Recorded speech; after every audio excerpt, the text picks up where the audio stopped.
maybe you want to do interview or focus group or observation. So actually you are doing research. So this definition of quantitative research, where it involves numbers. Quantitative research involves the use of computational, statistical, and mathematical tools to derive results. It is conclusive in its purpose as it tries to quantify the problem and understand how prevalent it is by looking for projectable result to a larger population. If you want to study large population, basically we will do quantitative research. An example, I want to study Malaysian perception. Example, INTI College punya knowledge, INTI knowledge punya satisfaction, INTI knowledge punya awareness towards vaccine. So those we can consider as very large population. So basically, we will do survey. Okay. So researchers who use quantitative research rather than qualitative are typically looking to measure extent and looking for statistical results that are interpreted objectively. So the simplest way, actually, we want to look the frequency. We want to see the percentage, how many agree, how many disagree, how many male, female, how many in terms of ethnic, in terms of percentage. Okay, so that's basically for quantitative. Quantitative research is likely to be dominated by the increasing availability of big data and important recent technological and social innovation offering exciting research possibilities. This one actually for those who prefer to do quantitative. Now I'm going to share about quantitative first. So after this, I will share a little bit about qualitative. So these are the characteristics of quantitative research. The data is usually gathered using structured questionnaire instrument. So if you want to do quantitative, make sure you have structured questionnaire. So basically, before you distribute your questionnaire, you need to get the approval from your supervisor, from your lecturer. After your lecturer has checked it, okay, has approved, and then you get the green light, and then you can distribute the questionnaire. So the results are based on larger sample size that are representative of the population. And if you want to study in terms of large group number of people, the research study can usually be replicated or repeated given its high reliability. Actually, we can do the same research and we can replicate the research. An example, you want to study in terms of public satisfaction towards the current government. Maybe we have the similar research, but that one maybe we have done it a few years ago, or maybe last year, or maybe 6 months ago. But when we do the research now, although we use the same instrument, but the result might be different. That's why we need to conduct the research regularly. Although we are using the same research, the same questionnaire, but we tend to get different results. Okay, and then researcher has a clearly defined research question to which objectives answer are solved. So basically, you need to get your approval, the approval from your lecturers, and then you need to see your research question, research objective. So based from that research question, and then we can know from this research question, we want to get this kind of result. We want to do this kind of analysis for data analysis. So basically, it will reflect your research questions. And then all aspects of the study are carefully designed before data is collected. Actually, we prefer if you replicate the same questionnaire rather than you create your own questionnaire. But for your level, for undergraduate, I think it's okay if you just create your own questionnaire. But if you have problem how to create your questionnaire, you just Google how to measure satisfaction, how to measure awareness, how to measure acceptance. Okay, so you just Google, get the hint from the Google, and then you can create your own questionnaire. Okay, so when to use quantitative research? As quantitative research is essentially about collecting numerical data to explain a particular phenomenon. Particular questions seem immediately suited to being answered using quantitative methods. Example, what percentage of teachers and school leaders belong to ethnic minority group? What is the level of preventive action toward COVID-19 among Malaysian citizens? So for your level, I believe we just can focus, example, this kind of question. What percentage, what's the level, what is the relationship, what is the main predictor of change, That one we need to use SPSS software to get the finding, to get the result. Okay, so we need to use the software to calculate, and we need to use t-test. We can use ANOVA, we can use correlation, we can use multiple regression. Those finding, those results, those analysis we can use based by using this SPSS software. And that one I'm not going to teach you because Mr. Ryan told me just teach you simple analysis. So I think for your level, we just use a calculator, we just use Excel and to calculate. Okay, so the red one you just ignore. And then type of quantitative, okay, I just focus survey research because I have discussed with Mr. Ryan. Most of you also prefer to do survey questionnaire. So survey research focuses on questionnaire and polls of research questions to get near accurate result related to behavior and how the subject work and behave under specific circumstances. There are a number of ways to conduct a survey type quantitative research. This may include survey over the telephone, via mail, or social media. So nowadays, the most popular survey they use online survey. We don't need to distribute the questionnaire to see our respondent face to face. Now we just do online survey. You prepare the questionnaire through Google Form, and then you can share the link at your social media platform, or the easiest way you share at your WhatsApp group. So hopefully we can have as many respondents for your survey.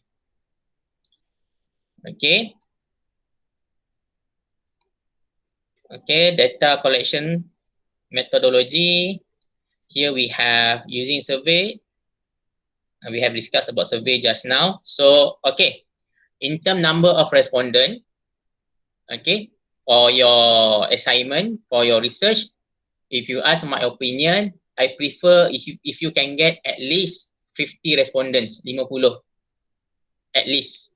That's my suggestion lah. At least 50 respondents for final year degree student, at least. Okay, but if you want to know the details, actually how many respondents we need for our survey, example at how many students you have at INTI or at your faculty? I think for INTI campus, maybe 6,000. 6,000. Okay, if you have 6,000 here, based on table Kranji and Morgan, for 6,000 population, number of INTI college, for 6,000, so the minimum number of respondent is 361. Can you see the table here? Okay, 6,000. Okay, and here, the population. So sample, at least, you need to get at least 361. Then we can get the valid answers with 95% confidence level. Example, if you just want to study one class you have only 30 students. So for 30 students, at least we need to get at least 28 respondents. You want to study just one class. Student satisfaction in one class towards their lecturer punya performance ke. So for one class, maybe for 30 population, we need to get at least 28.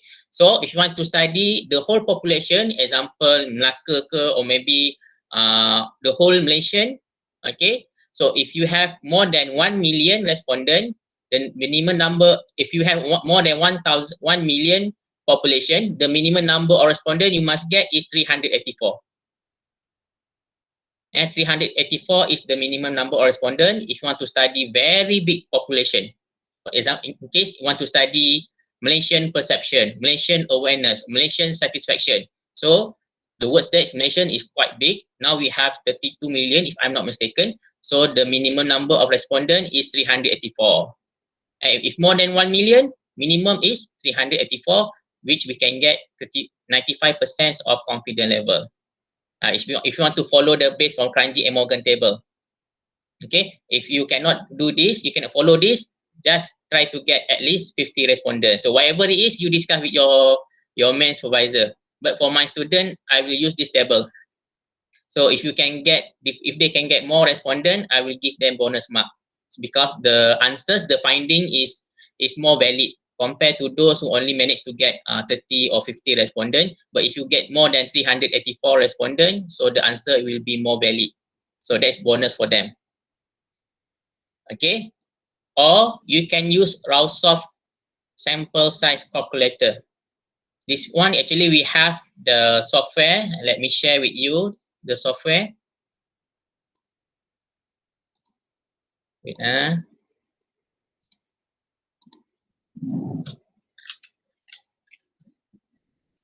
Rausoft calculator. Okay, with 5% margin error. So this one with 95% confidence level. Example, the population here, I put 32 million. I want to study Malaysian, 32 million. So, but the minimum number of respondents they put here is 385. In case I want to study just the whole population, INTI students, INTI college student, 6,000. Okay, so the minimum recommended sample size, minimum respondent is 362. This is the latest version, 2004 version, Rausoft sample size calculator, which I have shared with you here, www.rausoft.com, sample size. So you just key in the population and then they will give you the recommended sample size. Okay, so this is also the simplest way. If you cannot, it's difficult for you to remember the table, Ranjit and Morgan, so you can use Rausoft sample calculator. Okay. So for quantitative data analysis, deal with data that are numerical or that can be converted into numbers. So once again, basically you want to see how many percent, how many agree, how many disagree, how many male, how many female, how many answer A, how many answer B, how many answer C. So we can see the answer based on calculation and statistics based from numbers. Statistics is a huge area of study with wide application across many disciplines, including social science and other areas of information research. Okay, this one example of findings. Maybe the questionnaire is like this. Your sex, you can choose male or female. Your respondent need to tick. So based from the finding from your Google form, I need to translate. I need to copy paste. And this one, you put your findings here. Male, example, 85 of them. So here, 24.8%. Female, 259 respondents. So the percentage is 75.2%. So actually for Google form, they will provide you the answers. You just need to copy paste the answers from Google form, and then you copy paste to Microsoft Word. And then you will get example, these are the respondent background, part A, demographic questions, age, how many at this group, okay, status, single, married, ethnicity, Malay, Chinese, Indian, region, from north, from south, etc., urban, suburban, rural. This one we just look the frequency, you provide the table frequency and then the percentage here, okay, and then based from this table, you need to describe. Table 1 show the profile of the respondent from Malaysia. Based from the finding, most of the respondents who answered the questionnaire are female, 75%, age between 18 to 22. You just put the highest percentage. Okay, female, age between 18 to 22, single, Malay ethnic, central region, and from urban. You just put the highest percentage for your findings. For your respondents demographic, your respondent background.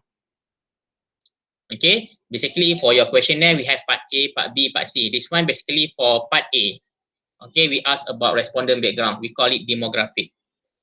Or maybe you can add more questions. This one just very few. Maybe you can add more questions for multiple choice question, A, B, C, or D. Yes or no, yes or no, yes or no. Also can add part A. Okay, and then we look at your research question. Basically for questionnaire. Okay, we look at your research question. For simple research, basically we will look what is the level of satisfaction, what is the level of acceptance, what is the level of awareness, okay, acceptance towards something, satisfaction towards something, okay. In order for us to study, in order for us to get the finding, the result, we need to find what are the items to measure satisfaction. This one, I try to measure acceptance toward dating apps. So I need to study, I need to Google how to measure acceptance toward dating apps. Ataupun maybe I write there how to measure acceptance. So based from that item, I need to modify to be acceptance toward dating app. So these are the items. We call it construct. These are the construct. They are not questions. They are statements. statements, not question. Acceptance toward dating app, I think nowadays people tend to try venturing into dating app. I believe that dating apps can help you find a partner. I think that, so those based from respondents' own answers. I believe people are more accepting. I think dating apps are branching in Asia. I think dating apps it can improve. I think are useful. So if example the scale between 1 to 4, 1 strongly disagree, 2 disagree, 3 agree, 4 strongly agree. So I need the answer. If the answers be, I need to calculate. Okay, I need to calculate based from the findings. If I get below 2.5, I can consider that the level of acceptance is very low. If the answer is 2.5 and above, so I believe that majority of respondents accept the dating apps. Okay, but in order for me to get the mean here, the average here, example,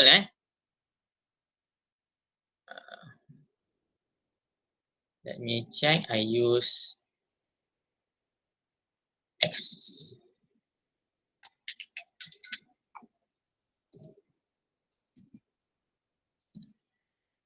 Okay, this one the answer you can get from your Google form. Example, respondent number 1 for item number 1. Okay, he agree, and then 4 strongly agree, and then respondent number 8 says disagree, and then agree, 4 strongly disagree. So you can see between 1, 2, 3, and 4. Okay, the middle point is 2.5 here. So if the answer is more than 2.5, it means that the respondents agree with the statement. If less than 2.5, it means that the respondent disagree with the statement. So now I want to check for this statement. I want to see the mean, the average. Okay, this one respondent number 1 say agree, respondent number 2 say disagree. This one for item number 1. Okay, so I can see how can I get the average mean without using the SPSS. I just use Excel. So I need to click to analyze data. Wait, okay, not this one. Okay, this one. Once again. Okay, based from the first item. So here I click this one and then I click average. So I got 3.18. So if 3.18, example for I got the first item, I think nowadays people tend to try venturing into dating apps. I got 3.18. So the first item, majority of them agree. Okay, accept the item. So then I go to next item. So the next item is disagree, or maybe agree, and then I can get the result here and then put it here. Okay, so I want to see the overall of the result in terms of acceptance towards dating app. So in order for me to get overall result here, I just add all this and then bahagikan with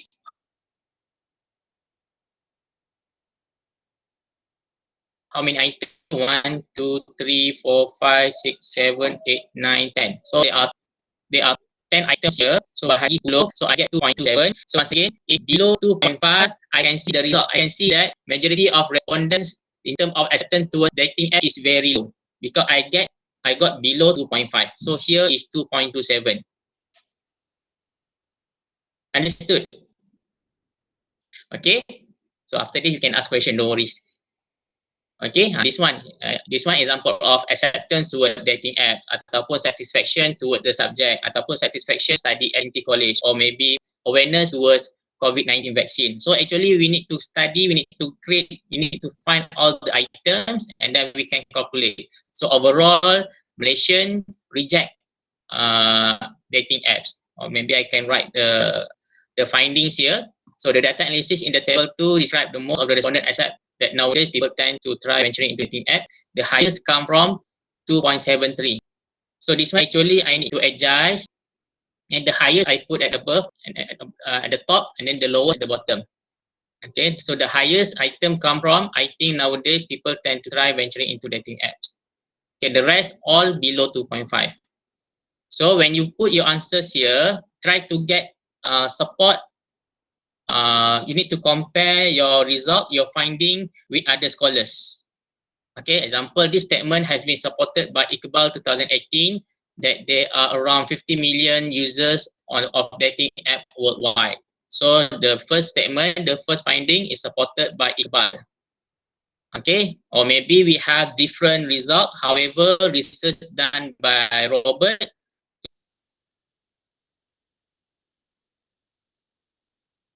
2005 shows that many people disagree ataupun not confident with dating app. You just compare your answers with other scholars.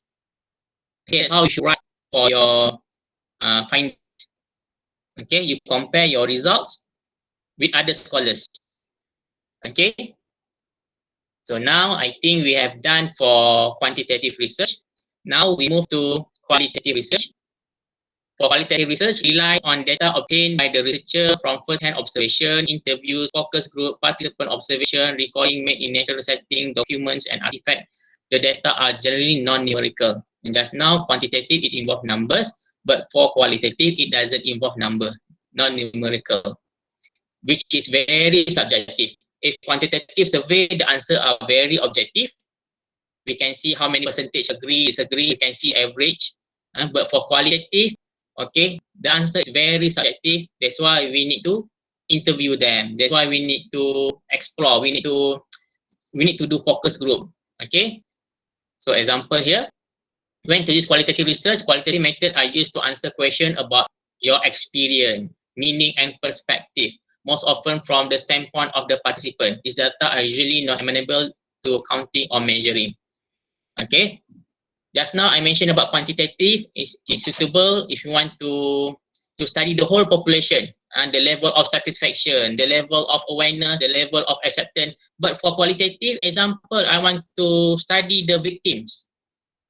Okay, the divorce victim, or maybe the challenges as a PR practitioner. That one I need to interview them. I cannot do survey. Or maybe the challenges of single mother. Okay, victims from Palestine, example. One, actually, we need to interview them to get the very clear answers. Okay.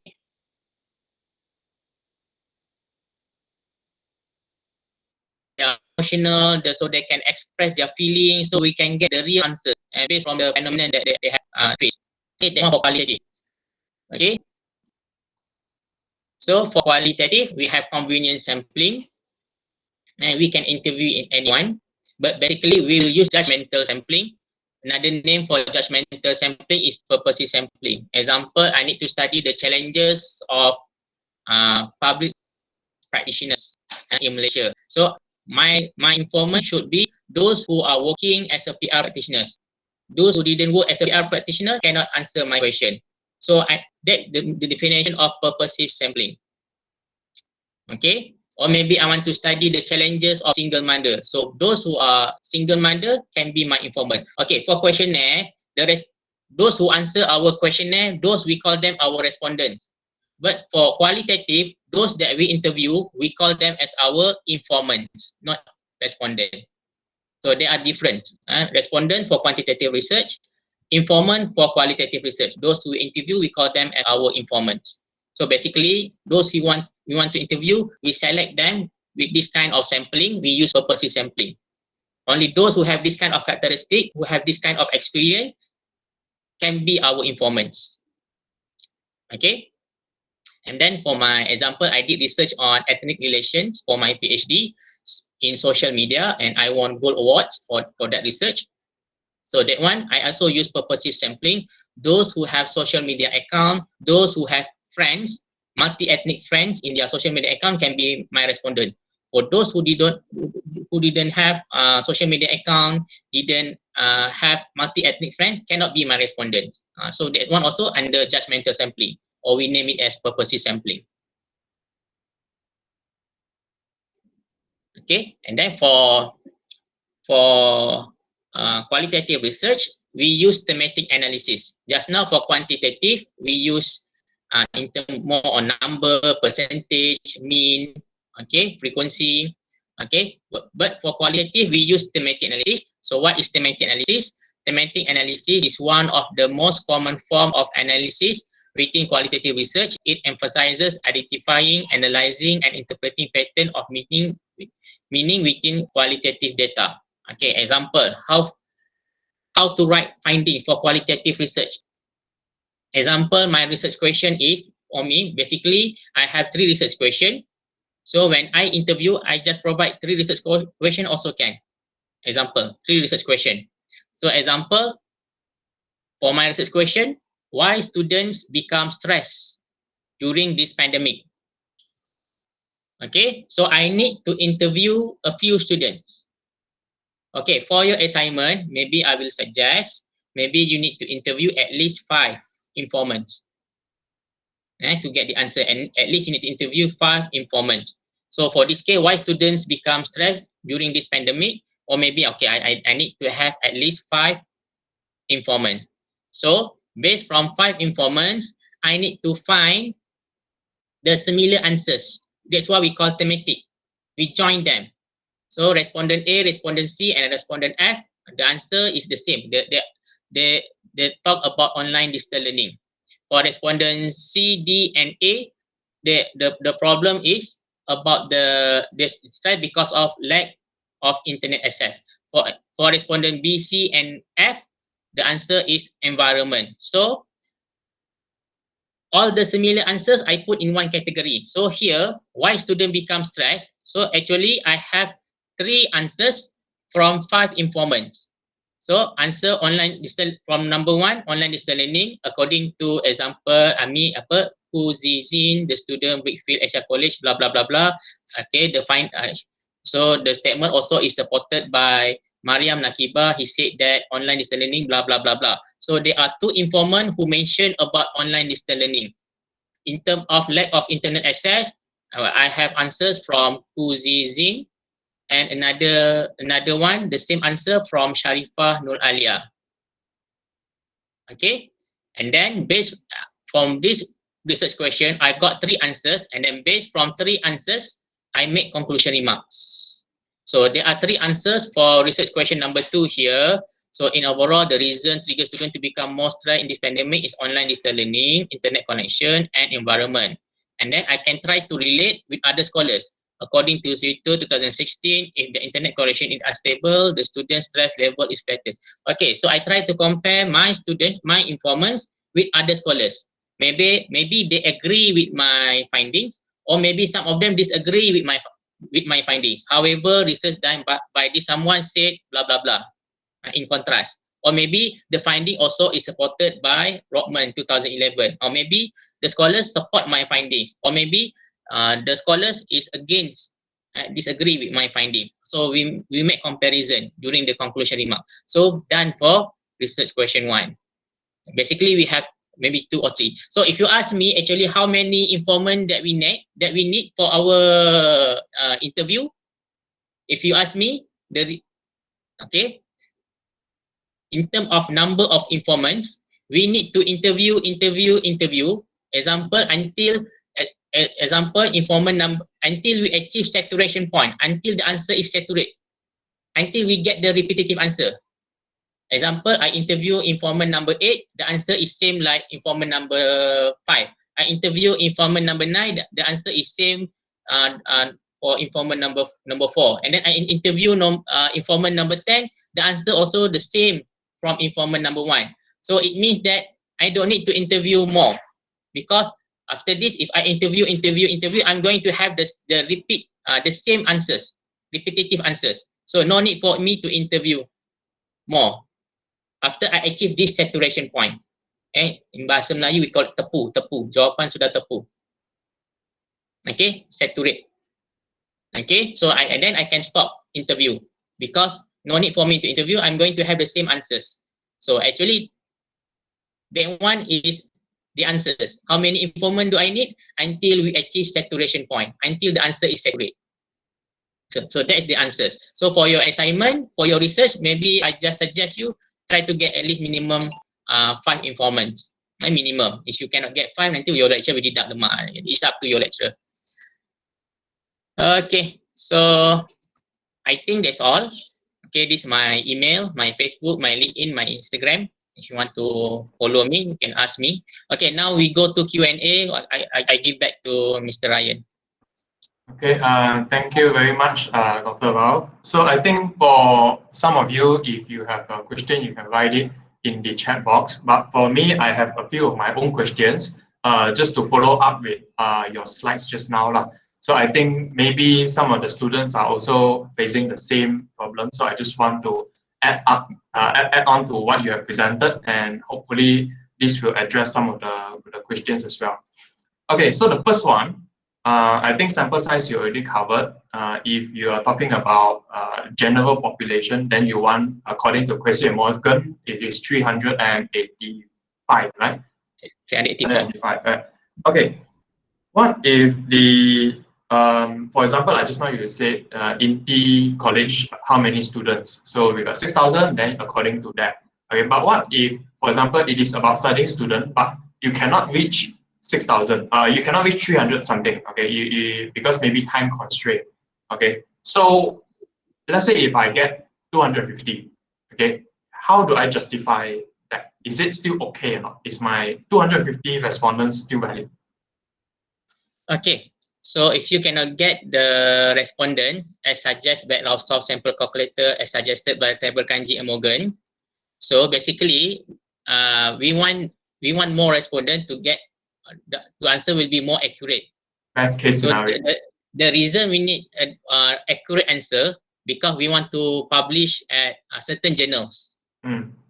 Okay, if that one just for your you do research for your own satisfaction, you don't want to publish at any journal, I think it's okay. Especially if you want to publish at high index journal, example like Scopus, WOS, ISI, that one we need to have the minimum number of respondents. But if you want to publish at non-index journal, I think they still can accept it. But for high index journal like Scopus, then you need to get the accurate answers, the valid answers, in order for them to accept your paper. That one actually for publication purpose. But if you do it just for your own satisfaction, 50 also is enough. As many as we can, as many as we can. That is accurate. So if more respondent, the answer will be more accurate. Like what happened last year, my respondent, my students, they managed to get more than 400 respondents. So I brought 4 of them to present at international conference. So they get certificate, they get publication, and they get award for innovation.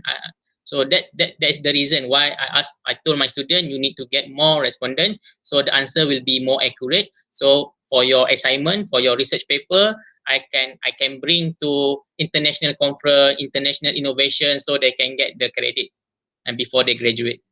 Okay, so in our case, I think if we are not working towards a publication, then it is okay to work with less lah. Right. But I think as many as they can lah. Yeah. As I told you, maybe 50 is minimum. But if they can get more respondents, maybe you can give bonus mark to them as for to show their efforts. Yeah, I agree. Okay.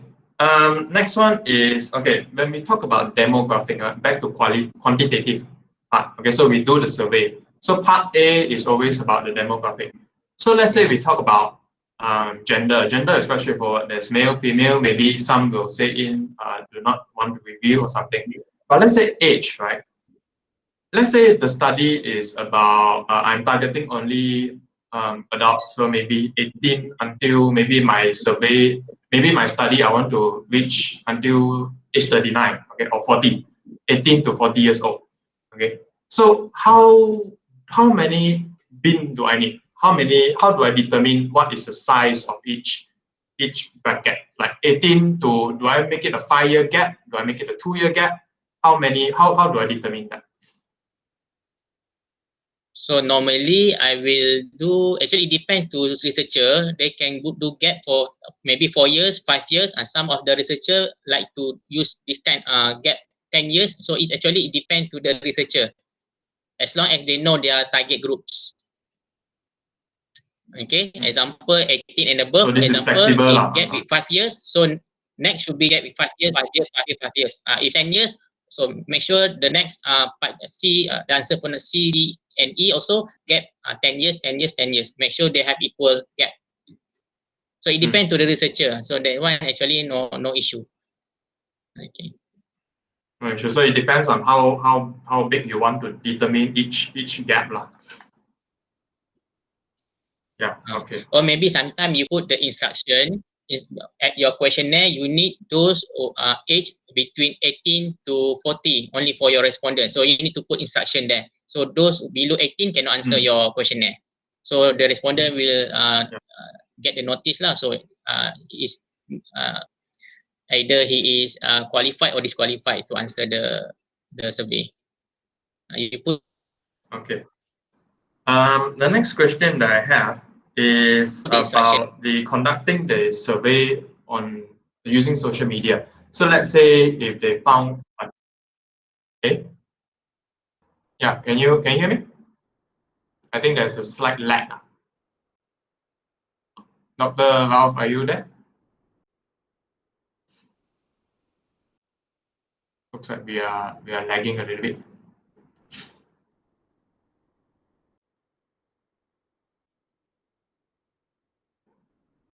Hello, anyone there?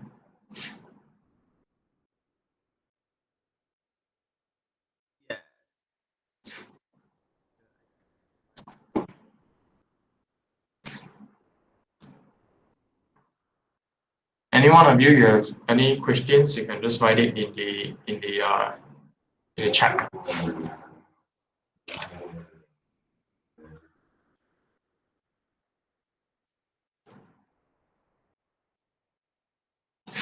Oops, I think he got kicked out. Let's wait a moment.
Yeah, connection was cut off at his point, so he will rejoin in a bit.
Okay, just to report, he seems to have some issues, so he's trying to restart his PC. I think we can take a break if you guys want to go and get a glass of water or go for toilet break. You can do it right now.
Right, are you back? Sorry, I need to still got problem with my PC, my internet. So I just use my phone. Okay, okay. So while your PC is restarting, I think we can still talk about some issues, right? Okay. Okay. Right, right. So I think it's better right now. Is it the connection on your mobile? Mm-hmm. Okay. Okay, yeah. The other question that I have is when you talk about conducting research on social media means that you create the online survey and you put it onto the social media page, a Facebook page, and then for respondents to answer, right? How do you how do you know that the respondents there they will answer according to what was the limitation? So for example, like you say 18 to 39 years old, but it's someone who is younger than 18 years old or older than 40 years old go answer, then there's no way to check that, right? So sometimes we have to allow for that kind of things to happen. Sometimes maybe we tend to get these cincai respondents, so that's why we need to have more respondents to replace these cincai respondents. Okay. So more respondents, much better. So the key thing is to get more respondents, and then it will kind of even up everything, right? To balance out everything. Yes. Yeah. Okay. When we talk about Likert scale just now, you give an example of a scale of 1 to 4, right? So 1 is strongly disagree, 2, 3, and 4. But of course, we have seen Likert scale with a lot more, like 1 to 10 or 1 to 7. How do you determine how many to use? Actually, that one depends from your school of thought. Like me, I did my PhD at UPM, and then my supervisor told me to use just scale 4. For Likert scale, Likert is name of the person who create 5 scale. So we call it Likert scale, which is 5 scale. But for I did my PhD at UPM. My professor said you just use 4 scale because they want to answer in the middle between yes or no, or maybe the answer is neutral, so or not sure. So my supervisors, their school of thought, they say they don't want that kind of answers. Either you agree or disagree. So that's until now I told my student to use only scale 4. But some of depend on from your school of thought. Some they prefer 5, some 7, some 9, even more than 10 also they have. So that one actually depend from your school of thought. I cannot say that 1 to 4 is better, 1 to 5 is I cannot give comment on that. That one actually based from your school of thought, from which you learn research from which university. Okay. I think on our side, we don't really have a particular school of thought. So for the students, if they explore somewhere between like the common ones, 5 or 7, or like in your case 4, I think it should be okay. We just let them go ahead and try to analyze the results. So for mine, I use 4 scale. So the answer should be if 2.5 and above, it means that they agree, they accept that items, that statements. If less 2.5, if it means that disagree, or they can accept that item, they disagree with that items. So because I use scale 4, but if you use scale 5, maybe not 2.5 and above, maybe you need to get the answers 3 and above in order for respondents to agree with your statements. So it depends what scale that you use. Okay. All right. Yeah. So that is for quantitative. Okay. For the you need to know how to compare. Like you need to know what to get out of the result. So like if your result is this number, you need to know how do you what does it mean? Okay. Is it a disagree or is it agree? So you need to know like what are the results that you get, and then you need to know how to interpret them, like in a way. Yeah. Okay. All right. For the qualitative, okay, because a lot of them are also doing mixed method. That means they will do a bit on the survey and the questionnaire, and a little bit on the interview as well. So it will be a mix of two. So let's say on the qualitative side, okay, when you talk about informant, let's say you manage to identify the 5 informant and you manage to interview them. How do we write it in the chapter itself? Like, do we need to replace all of them with a pseudonym, or do we replace them with basic information only? For example, informant A, 35 years old, what is his occupation? Then informant A mentioned that blah blah blah. Informant B mentioned that blah blah blah. Is it the right way to do it? So for qualitative, we don't need to discuss about their informant's background. For informant background, we just discuss for quantitative research, for survey. But for qualitative research, we just directly discuss the answers. What are the answers for research question 1, research question 2, research question 3? Basically, for qualitative research, most of the questions are how, why. It means they need to interpret the answers in brief. Most of them are what, how. Example, what it can be what are the factors. Maybe respondent informant A answer 2 factors, informant B answer 5 factors, and then informant C answer 3 factors, and then we merge them. We categorize them. The same answer we put in one category. We put in one basket. Right? But regarding the informants, we will discuss during at methodology part. Who are the informants? Informant are Mr. A from company B, and then as 3 years working experience, blah blah blah blah. That one we can discuss during the methodology part for the interview for qualitative. But which is chapter 3, like usually the chapter 3 part. The 3. But for the finding from quantitative, how many male, how many female, how many Malay, Chinese, Indian, how many blah blah blah. Those we get the answers from the question, from the finding, chapter 4. Yeah. Research methodology is where you talk about how you identify these 5 people, what is their background, and things like that, right? Okay, one for qualitative. So we have identified them, who will be our informant. So we have identified these 5 are our informant. Mr. A from which company, what experience that they have, blah, blah, blah. That one I consider as purposive sampling. Okay, so you have 5 people who can be your informants, those who are related with your research. 5 people related, okay, yeah. Okay, purposive sampling or judgmental sampling. Okay, so what if the informant is a notable person? So let's say someone wants to study about, let's say some mental health, okay, and then maybe one of the interview you managed to get someone who is researching about mental health, maybe a particular doctor or what. So his view is considered an expert view. How do we write it in? Do we segregate his response, or do we create a dedicated section to talk about it? Okay, I better if you just focus. If you want to interview doctors, so better you just focus doctors' point of view about COVID-19 example. Mm. So we cannot combine with ustad opinion from ustad, opinion from student, and then opinion from we cannot mix all the informant in one category. So Yeah. just focus maybe the challenges among students during COVID-19. We just focus students. No need to add lecturers, and then we add counselor there. So we tend to get too many answers from different informant. So we just Mm. focus. Maybe you just focus for student challenges. So we just focus students, so we can get the exact answers from students' experience during COVID-19 or Mm. during audit. Yeah. Okay.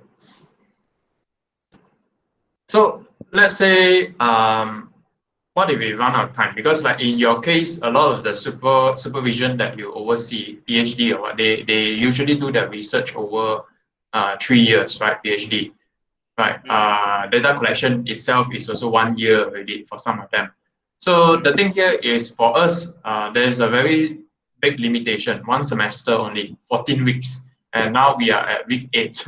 Okay, so technically, if we were to count, we only have one month, 1.5 months left, okay, to do the data collection and stuff. So in this kind of limitation that was imposed, what kind of tips can you think of? What kind of advice can you think of, okay, for students? So for me, really, I always push my students. Basically, they only have 1 week to collect data for data collection.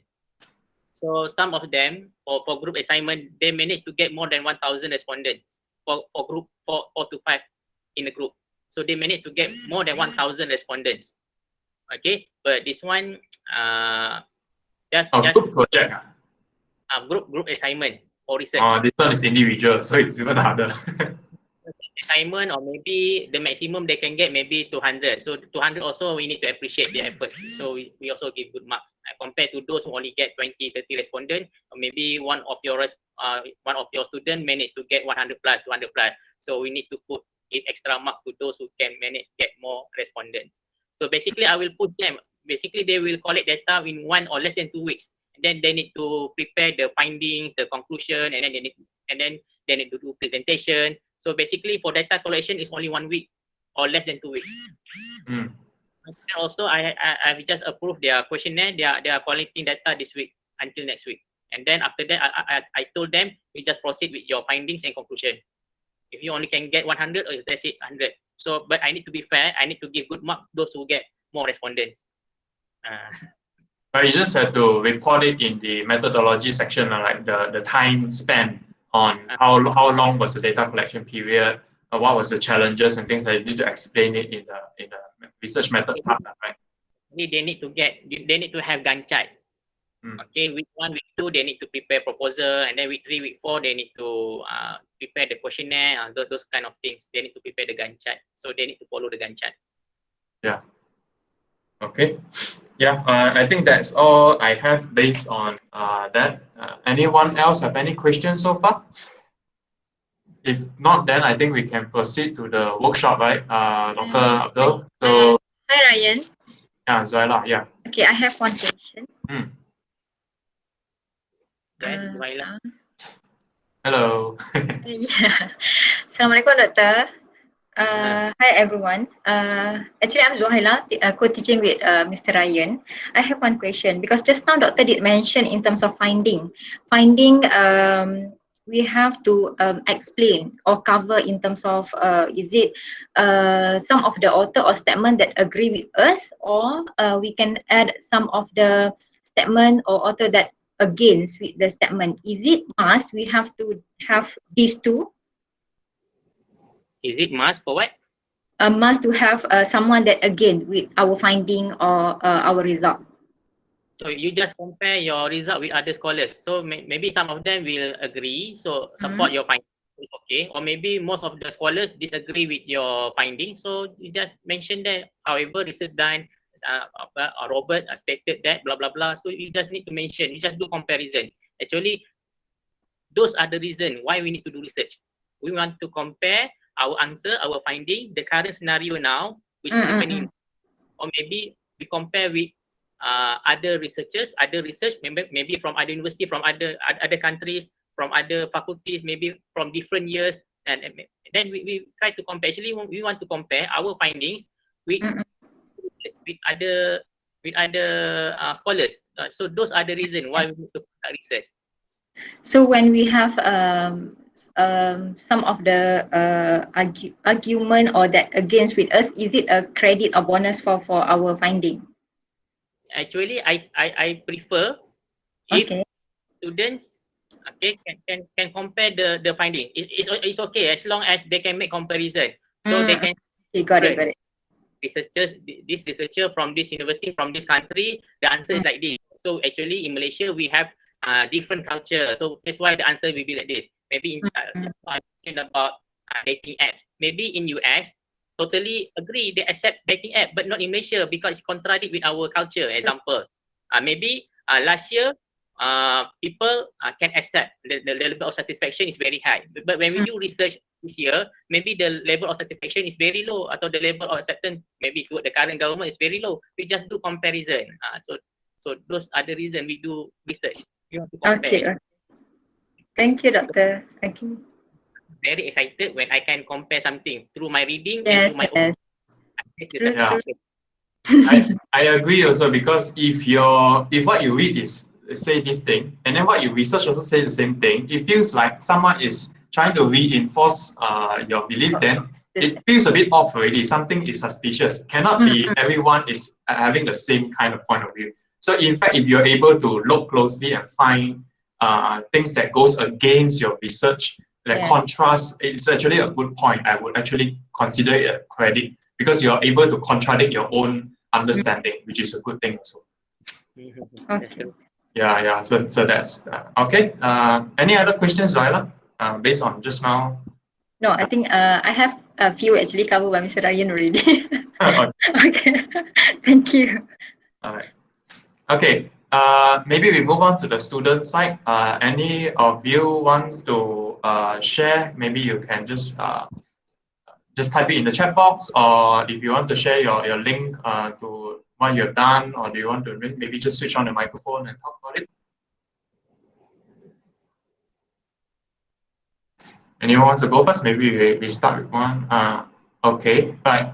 You have one question there, Dr. Abdul. Can you see the chat? Wait, I think better you read for me, but I guess because I'm using handphone. Yeah. Can you read for me? Okay. All right. There is a question. My question is that since it is okay to ask double-barrel questions for interviews, is it advisable to do so for survey? Basically, for survey, we ask different question for interview. Interview, maybe the question will be how and why.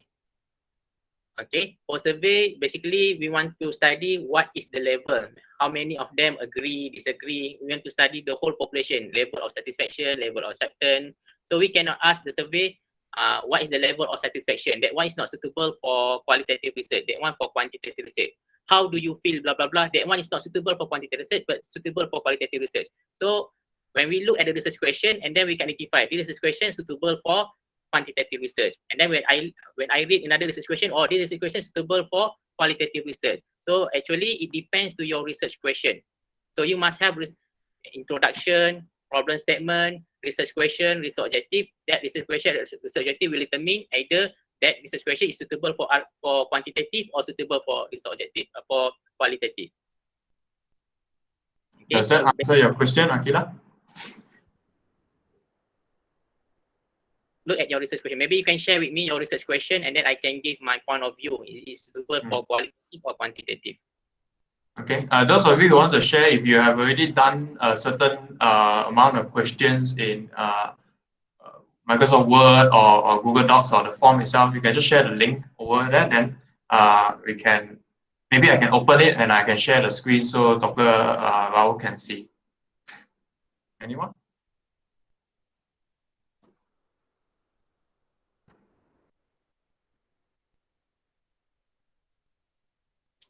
Or maybe the simplest survey you can do is multiple choice questions. Okay, example, which social media platform is the most popular, or maybe you frequently use? A, Facebook; B, Twitter; C, Instagram, blah blah blah. And then you can see the answer is example Instagram. Okay, and then the answer is C, Instagram. So 80% of respondent answer C, which is Instagram is the most popular social networking site that respondent use.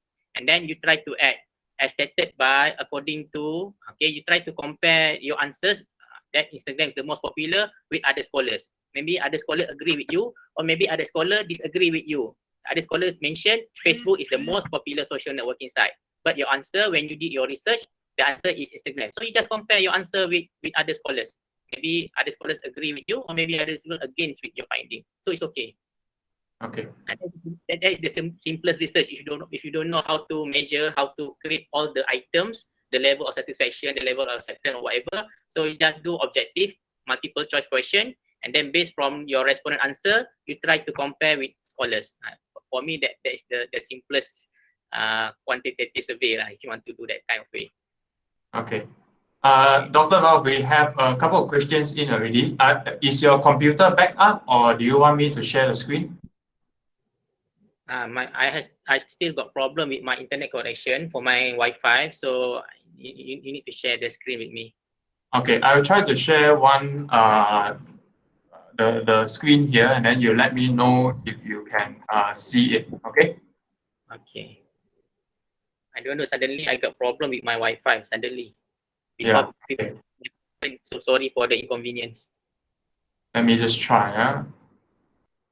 Can you see the screen? Okay, but the font's very small. I cannot read. I think you need to read I from this. will zoom in for you. Can you see? Oops, too big. Okay. Okay.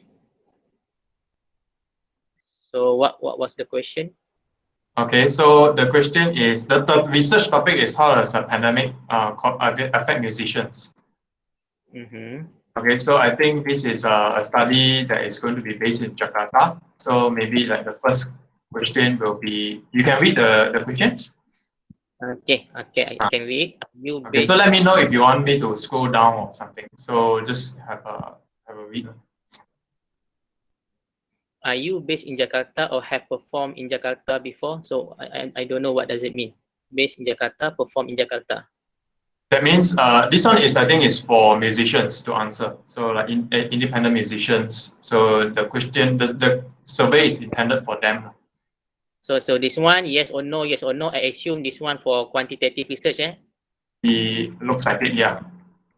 Okay, so I for quantitative, you need to provide them the answers A, B, C, or D. A, yes; B, no. A, agree; B, agree.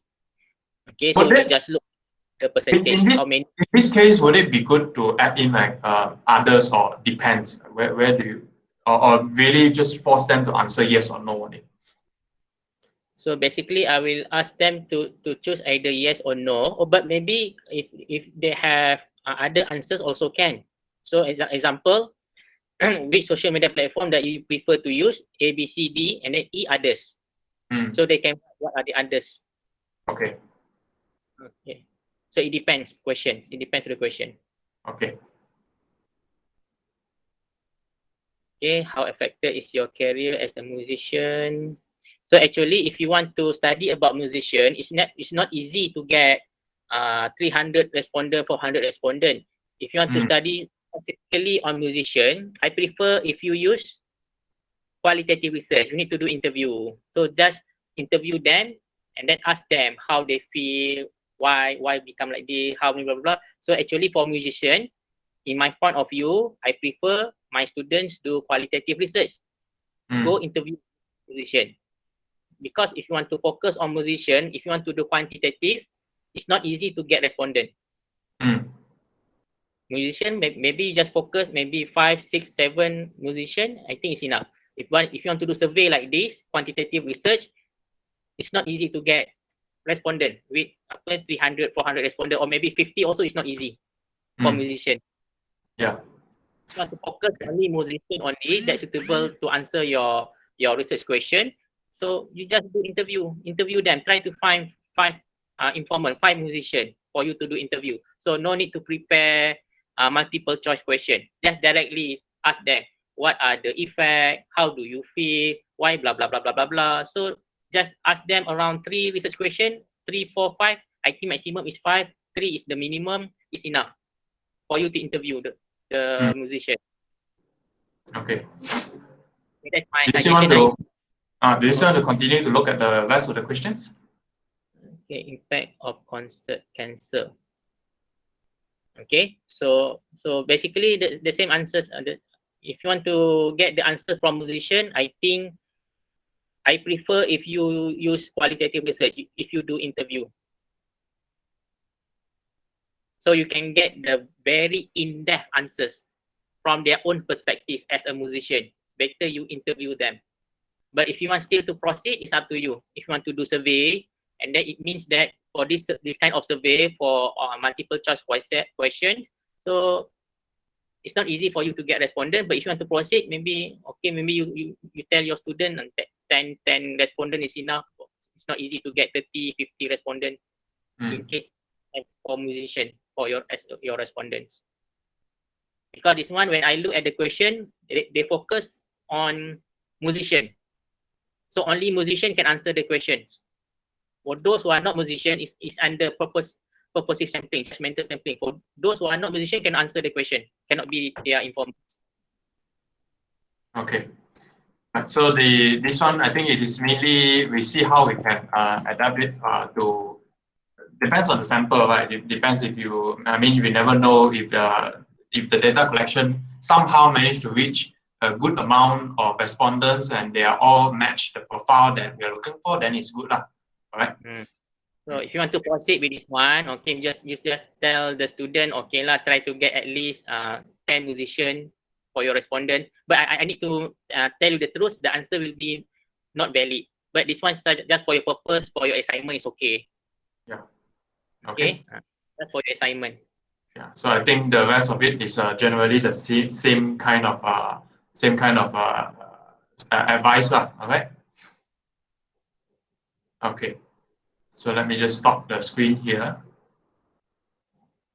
Okay. I think we have another question. Can you you still need me to read because you cannot see it, right? The chat. Yes, I cannot see the chat. Okay.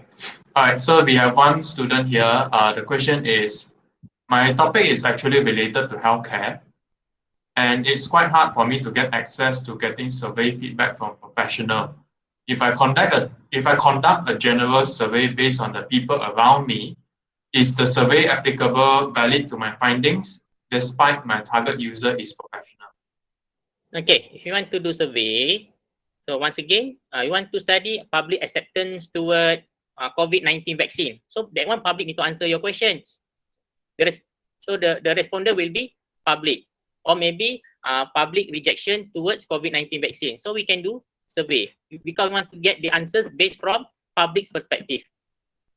So if you want to focus more on doctors, okay, so that one you need to interview them. The challenges as doctors during pandemic, and then why need to interview. But if you want to get perspective from the public, or maybe the satisfaction toward COVID-19, ataupun maybe the acceptance towards COVID-19 vaccine, or maybe the satisfaction of MCO during COVID-19, that one you can do survey because we need public to be our respondents. Okay, I hope you are clear. Yeah. Paul, is that clear? Does that answer your question? Okay. All right. We move on to another one. We have another survey here. I will share the screen and let you have a look.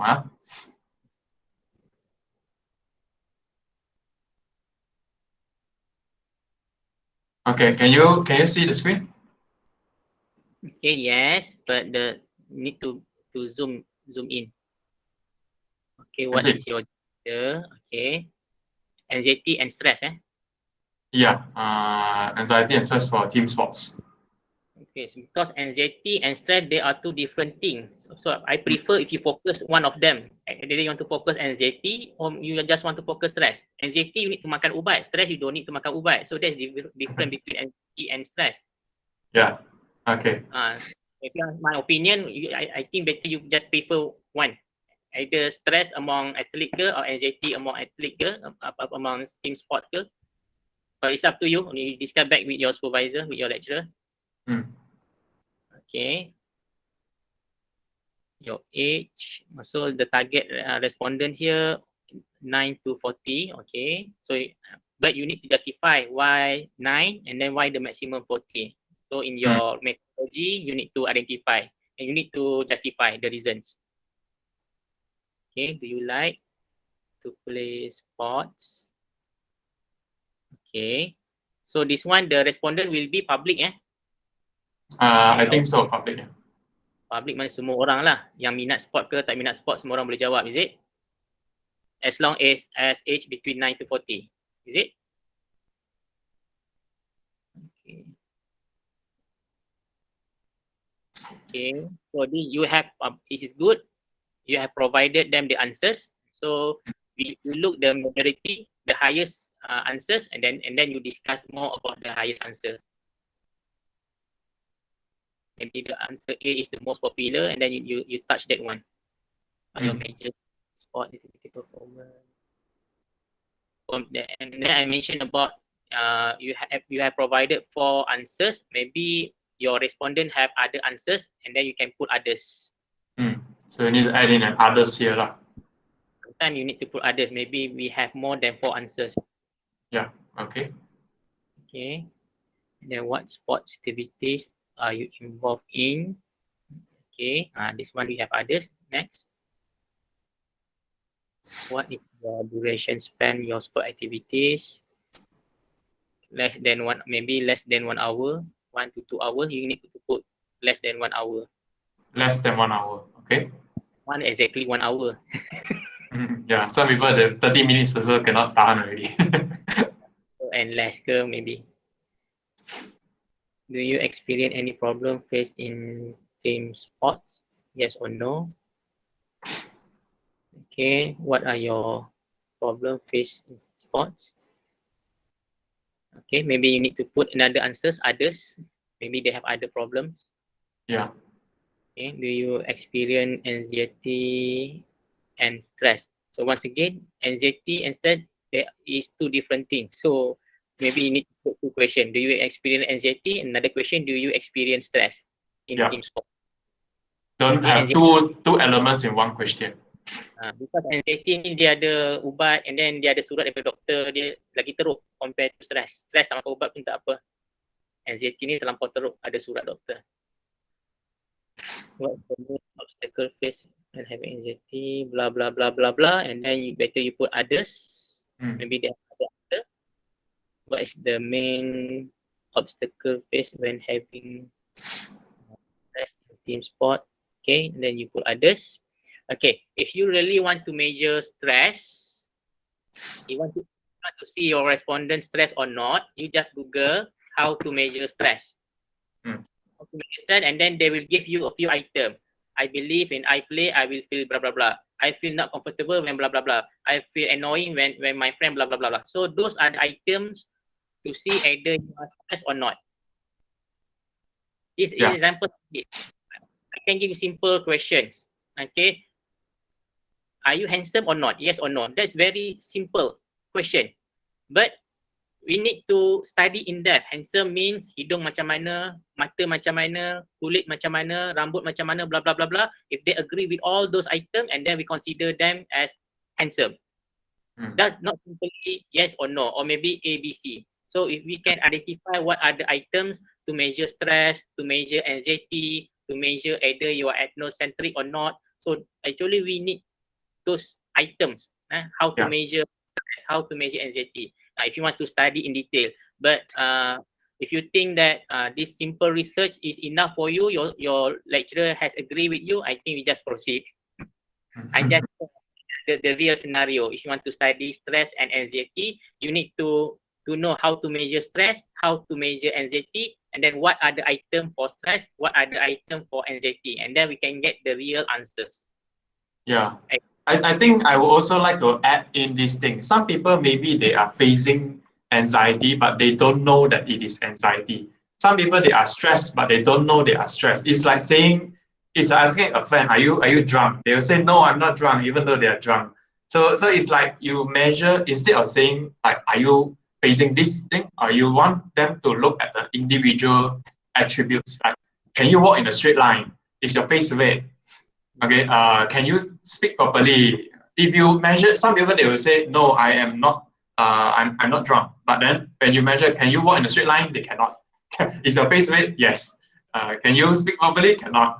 That means you are drunk, even though you deny being drunk, something like that. They want more details, so we can get Yeah. more accurate. More accurate, because some of them, the respondents, they may have different understanding with you towards what is anxiety, what is stress, something like that. Is that what you're trying to say? Yes. Yeah. Okay. All right. So, Junye, I think that is. I hope that answers your question. Okay, Doctor, we have another question here. Let me just read out to you. Is there any suggestion on how many open-ended questions on the survey? Because interview is about 5 questions, like you say, 3 to 5 questions. But what about survey?